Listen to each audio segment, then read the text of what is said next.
როდის ითვლება დასაქმებული დროებითი შრომის უუნაროდ?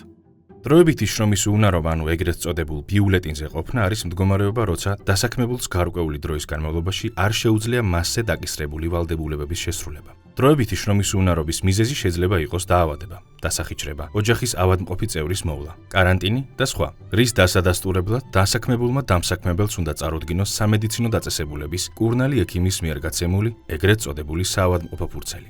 რა შემთხვევაში წყდება შრომითი ხელშეკრულება დროებითი შრომის უუნარობის დროს? შრომის კოდექსის მიხედვით, დროებითი შრომის უუნარობის პერიოდში შრომითი ურთიერთობა არ წყდება. შრომითი ურთიერთობა მხოლოდ ჩერდება. ამ დროს დასაქმებულს შრომითი ხელშეკრულება უნარჩუნდება. თუ შრომის უუნარობა არ აღემატება ზედიზედ 30 კალენდარულ დღეს, ან 6 თვეში ჯამურად 50 კალენდარულ დღეს. იღებს დასაქმებული შრომის ანაზღაურებას დროებითი შრომის უუნარობის პერიოდში. დროებითი შრომის უუნარობის დროს დასაქმებულს შრომის ანაზღაურება უნარჩუნდება. თუ შრომის ანაზღაურება შრომითი ხელშეკრულებით განსაზღვრული არ არის და მაგალითად გამომუშავებაზეა დამოკიდებული, ანაზღაურება გამოითვლება დროებითი შრომის უუნარობის დაწყებამდე ბოლო 3 თვის საშუალო თვიური შრომის ანაზღაურების ოდენობით.